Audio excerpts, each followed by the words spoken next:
folks, I'm Tom Vasel, and welcome to Look Back. This is where I take a look at reviews I did a year, 5 years, and 10 years ago, and tell you what I think of them now. Or basically, we see how things change. So we'll start with a year ago. First, we have Monkey Butt, which was so bad of a game. It's another game where you're just trying to get rid of all your cards. There's a zillion of these games out there, and this one had special abilities, and I think they just put the game out so they could say Monkey Butt. Not a good game. Then we have Outlander Destiny Dice. This is a game based on the Outlander TV series, so a lot of people are going to get into it for that, but you're essentially rolling dice and trying to get combos, and it's convoluted. This combo gives you this combo gives you this one, and it's also super lucky. I just was not impressed with it at all. Then we have Barnyard Roundup. Now, Barnyard Roundup's interesting because this game is going to be overshadowed by Grim Forest and the other games from this company that are bigger and more grandiose and stuff. But this is a cute little game. It's essentially the same as Cockroach Poker, where you're just basically saying, this is what I have in my hand, and someone has to guess whether you're lying or not. That's pretty much the whole game. Walk on Fire, you're throwing cards into the middle of a tale, or you're flipping cards with your card, your spatula card, trying to get different ingredients. Each card gives you different amounts of points. It's dexterity mixed with set collection. Masks. This game is a game in which you are trying to control different masks. It's like a board game condensed down into a card game. You have all these cards all over the place that essentially become a board. It's a little thinkier than I would like, maybe, in this style game. For how light it is, I think there's a little bit more thought that goes into it, but there's some interesting aspects to it. That's Masks. Vikings Gone Wild Ragnarok. I really like Vikings Gone Wild. This expansion is okay. I don't like it as much as the other expansions because this one replaces the top. It kind of turns the game into a cooperative style game, which is fine, but I don't think it works as well for what this game needs to be. Picasamoe, this is a drawing game where you're trying to draw pictures for other people, but you're also then sliding the blocks around. So it's like you draw the picture and then you mess it up a little bit and other people have to guess what it is. It's good, but the components for the game are not as good as they should be. All right. Then we have HMS Dolores. This is essentially I'm going to offer you something, I split, you choose, and then you have to agree to accept it or not. You're kind of making deals with other players, or you're splitting the loot of a game. It's silly, it's backstabby.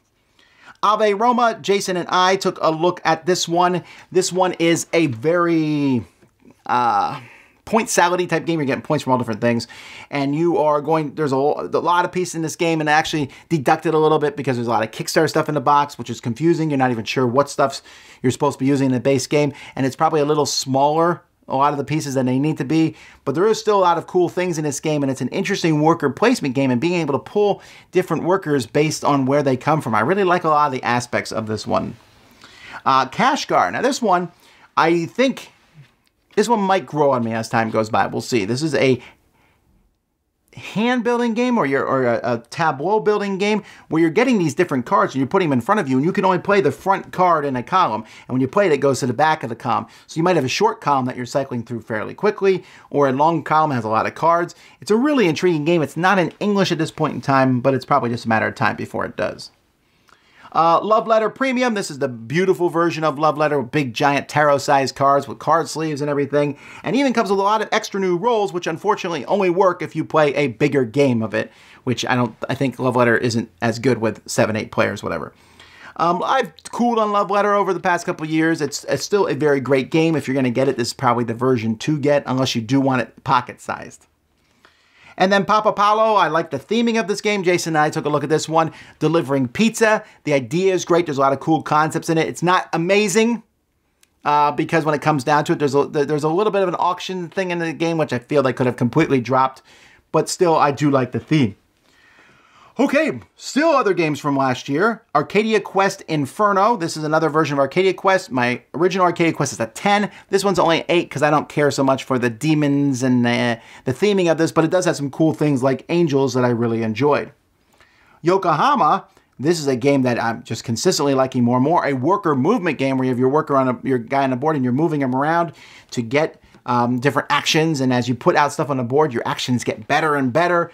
Really neat things, and a beautiful production from Tasty Minstrel Games. I love this game.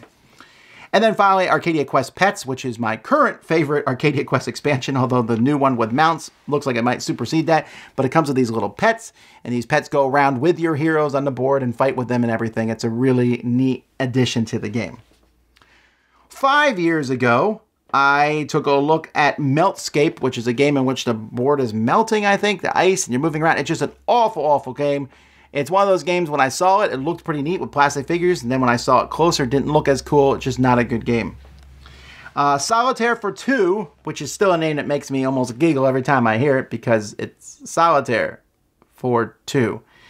Just moving stuff around, it's just not a very interesting game to me at all. Some people might like it. Angry Birds in Space, almost as good as a dexterity game, where you have these angry birds that you are throwing at piles. Just play the app. This is one of those times where the dexterity game doesn't need to exist. Trying to knock stuff over is a cool idea, and I think they made Star Wars versions of this, and I think maybe this was a Star Wars version. But there's a lot of these different Angry Bird board games, capitalizing on how popular that game was 5 years ago. And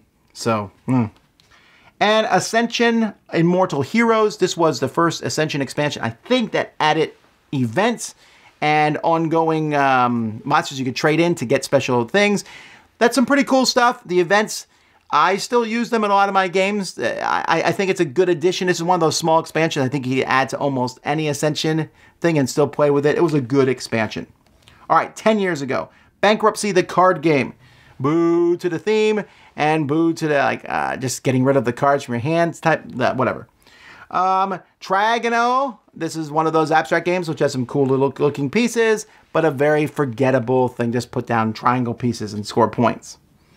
Surf's Up, Dude. This is an interesting game from Alan Moon, where you're surfers coming in. Now, there's been recently another surfing game made from the same guy who made Zaya, which is better than Surf's Up, Dude. But the idea here of bringing the surfers in and sending them back out to bring them in again, it wasn't the best of games. It was a little clunkier than I'd like it to be.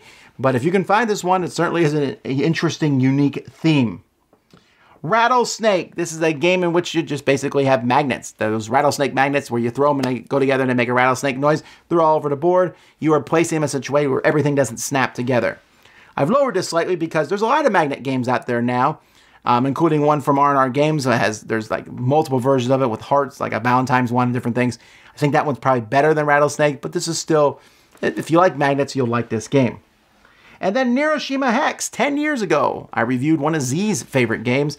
I still think Hiroshima Hex is a good, solid game. I will probably never play it in person again since the app is so good and does all the math for you. As you place little hexagon guys out there and they're all shooting at each other. This is the game that put Portal on the map for me, the Portal games. And so I really like a lot of stuff that they do, so I'm glad for that. Those are the reviews I did 1, 5, and 10 years ago. Until next time, I'm Tom Vasel, and you've been watching the Dice Tower Look Back.